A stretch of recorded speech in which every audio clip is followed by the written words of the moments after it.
Are you looking for ways to have separate links for different Zoom meetings? Say you want one for first period and a different one for second period and then third? Scheduling meetings in Zoom is the way to make this happen. I'm Christina Treccia, and in this video, we're going to look at scheduling recurring meetings. This is great for different class periods and also for recurring meetings in general on Zoom.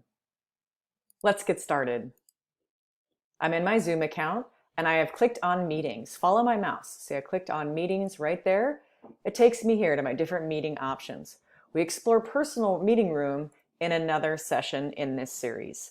What we're exploring right now is scheduling different Zoom meetings so we can give students or other people a specific link that will work for recurring meetings that has its own password and room. For instance, your first period, your second period, your third period.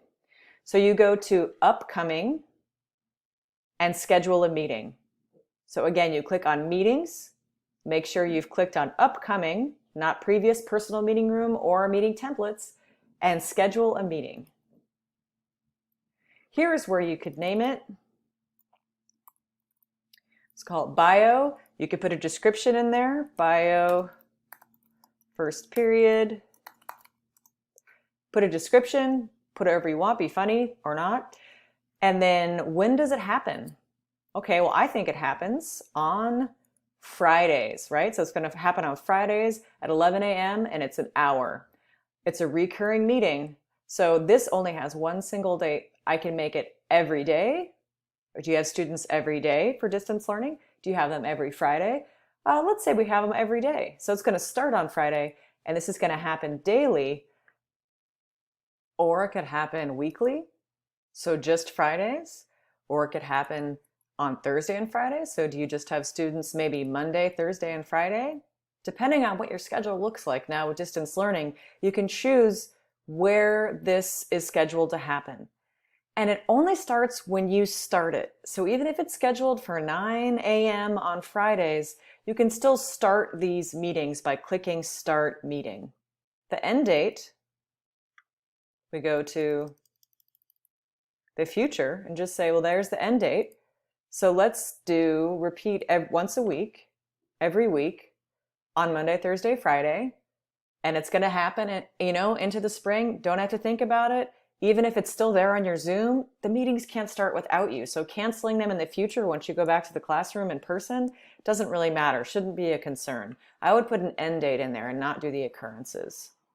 As you scroll down, you'll see other things you're familiar with if you've watched other Zoom sessions or are already using Zoom. We've got the waiting room and the passcode. So you can make up this passcode and change it for every one of these recurring meetings. So this one, the Monday, Thursday, Friday at 11 a.m. would always have this passcode.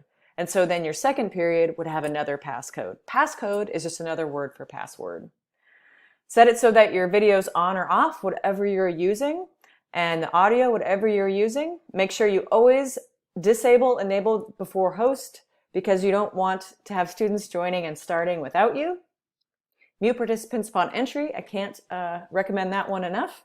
And then you go ahead and save this scheduled meeting. So here's where you would start the meeting. But how do you find your scheduled meeting? Well, you go back to your account and click meetings. And we're back here. So you're going to see this tab, which is one we were working in, upcoming, previous, personal meeting room, which is the one that I often use for single meetings.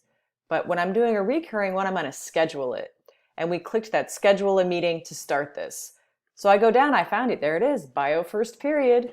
And it's got it because it's set for tomorrow. So depending when they're scheduled, they're going to be up and coming on the calendar.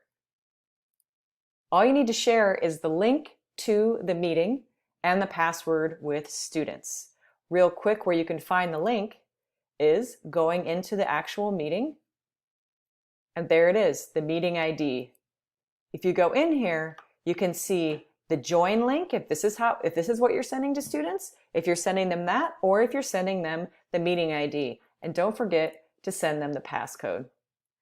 So recurring meetings really need to be scheduled if you want them to have different meeting IDs and don't want to get lost or frustrated in Zoom.